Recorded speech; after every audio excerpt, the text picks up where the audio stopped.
بسم اللہ الرحمن الرحیم باب ما جاء فی الصلاۃ علی الدابۃ حیث ما توجہت بہ، یہ نوافل کا حکم ہے۔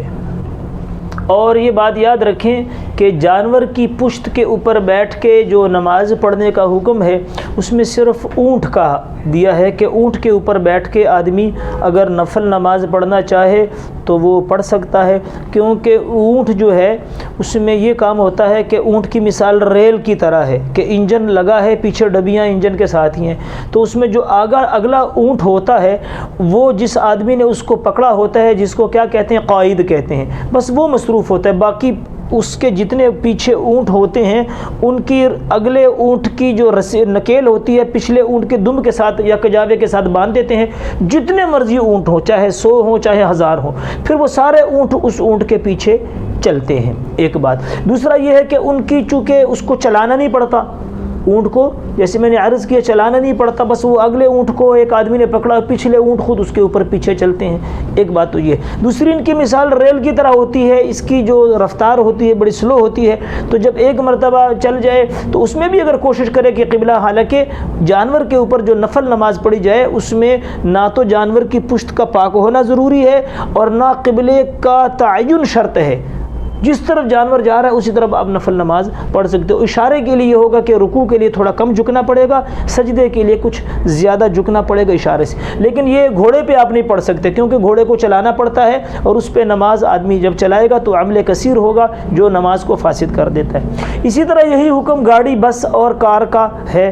کہ آدمی اگر بس اور کار میں ہے نفل نماز پڑھنا چاہے تو اس میں بھی نفل میں اجازت ہے بغیر قبلے کے تعین کے اور سیٹ کے ناپاک، اگر سیٹ پاک بھی نہیں ہے تو بھی اس پہ نفل نماز ہو سکتی ہے۔ علماء فقہاء نے اپنی کتابوں میں لکھا ہے اس کی اجازت ہے، لیکن فرائض نہیں، کیونکہ فرائض کے لیے قبلہ بھی شرط ہے، جگہ کی پاکی بھی شرط ہے، اور اگر آدمی رکوع اور سجود پہ قادر ہے تو وہ پڑھے بھی، یعنی وہ آہستہ کسی جگہ کو گاڑی کو کھڑی کرے پھر اس پہ پڑھے۔ اور ٹرین کے اندر حکم یہ ہے کہ اگر ٹرین میں آدمی جا رہا ہے تو نفل اس میں بھی جس طرح مرضی پڑھے، لیکن ٹرین کے اندر اگر فرض نماز پڑھنا چاہے تو پھر وہ رکوع سجود والی کرے گا۔ اگر کھڑے ہونے میں ڈرنے کا احتمال ہے کہ گر جائے گا تو فرمایا بیٹھ کے پڑھ لے، اگر کھڑے ہو کر، کیونکہ امام ابو حنیفہ رحمۃ اللہ علیہ سے منقول ہے کہ اگر کشتی میں آدمی نماز پڑھ رہا ہے اور اس کو چکر آنے کا کہ چکر آ جائیں گے میں گر جاؤں گا تو فرمایا بیٹھ کے بھی نماز پڑھنے کی، فرض پڑھنے کی اجازت ہے۔ تو ٹرین میں بھی اگر آدمی گرنے کا احتمال ہو تو پھر بیٹھ کے پڑھ لے، کیونکہ بیٹھنے کی حالت میں بھی آدمی سجدہ رکوع تو کر سکتا ہے۔ یہ تمام، لیکن یہ یاد رکھیں کہ یہ جتنے ابواب ہیں آ رہے ہیں یہ نوافل کے لیے ہیں، فرائض کے لیے نہیں ہے، بس سمجھ میں۔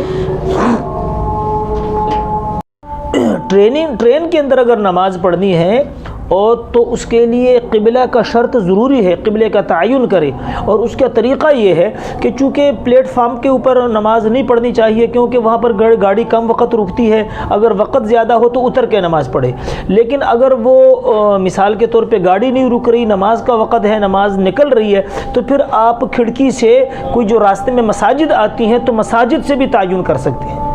کہ مساجد میں فرض کرے کہ ٹرین گزر رہی ہے اور سامنے مسجد آ رہی ہے اور اس کا محراب ٹرین کی طرف ہے تو آپ کو تعین پتہ چلے گا کہ بھئی اس کا محراب اس طرف ہے تو وہ ہے قبلے کا تعین ویسے، یا کم از کم جو پلیٹ فارم پہ گاڑی 1 منٹ کے لیے 2 منٹ کے لیے رکتی ہے اس پہ اتر کر بھی پلیٹ فارم کے اندر وہاں مساجد ہوتی ہیں، وہاں سے مسجد میں جا کے قبلے کا تعین کر کے تو ٹرین میں آ جائے، تو پھر ٹرین میں اسی طرف قبلے کا تعین کر کے، ہم جب بھی سفر کرتے ہیں تو ایسے ہی کرتے ہیں کہ قبلے کا تعین، ٹرین میں قبلہ ضروری ہے اور اس میں نماز جو ہے وہ اشارے سے پڑھنی، اس میں آپ نے اگر نماز پڑھنی ہے تو کھڑے ہو کر پڑھے، کھڑے ہو کر بھی پڑھی جا سکتی ہے، اور اگر کھڑے ہو کر چکرانے کا یا گرنے کا اندیشہ ہو تو پھر بیٹھ کے پڑھ لے، لیکن قبلے کا تعین ٹرین میں ضروری ہے۔ اور میں عرض کر چکا ہوں کہ یہ نوافل کے لیے ہے، وگرنہ گاڑی کے اندر بھی اگر آپ نے فرض پڑھنے ہیں تو پھر آپ گاڑی میں نہیں پڑھ سکتے، یا تو ہے کو نیچے اترنا پڑے گا۔ گاڑی، کار اور بس کی جو میں نے عرض کیا ہے وہ نوافل کے لیے کیا ہے، کیونکہ کار اور بس اونٹ کے حکم میں ہے، نفل پڑھنے کے لیے جس طرف بھی چہرہ ہو پڑھ لے، فرائض آپ کو اتر کے پڑھنے پڑیں گے۔ اب دوسرا باب ہے باب ما جاء فی الصلاۃ الی الراحلۃ، کہ اونٹ کے اوپر، یہ بات پیچھے 2 بابوں میں ہم عرض کر چکے ہیں کہ جب اونٹ مخلّى بالطبع ہوتا ہے، یعنی کہ اس کے اوپر ہودج یا اس کے اوپر کجاوا وغیرہ نہیں ہوتا، تو پھر یہ شرارت کرتا ہے۔ لیکن اونٹ کی یہ خاصیت ہے کہ جب اس کے اوپر کجاوا ہو یا ہودج اس کے اوپر رکھا ہو تو پھر اونٹ شریف جانور ہوتا ہے، شریف ہو جاتا ہے۔ تو اس باب کا مسئلہ یہ ہے کہ اونٹ کو اگر آدمی بٹھا دے اور اس کو سترا بنائے، اونٹ کو سترا بنا لے، اس کی طرف نماز پڑھے، تو اس میں کوئی حرج نہیں ہے، نماز ہو سکتی ہے۔ اور اس میں اگر کوئی اعتراض کرے کہ جی پیچھے تو آپ نے کہا کہ اونٹ کے پاس، اونٹ کے بیٹھنے کی جگہ میں نماز نہیں پڑھنا چاہیے کہ اس سے اندیشہ ہوتا ہے، تو ہم نے وہ عرض کر دیا کہ جب اس پہ ہودج یا کجاوا ہوتا ہے پھر یہ شریف ہوتا ہے، پھر یہ مستی نہیں کرتا، شرارت نہیں کرتا۔ جب اس سے ہودج اور یہ چیزیں اتار لی جائیں اور اس کو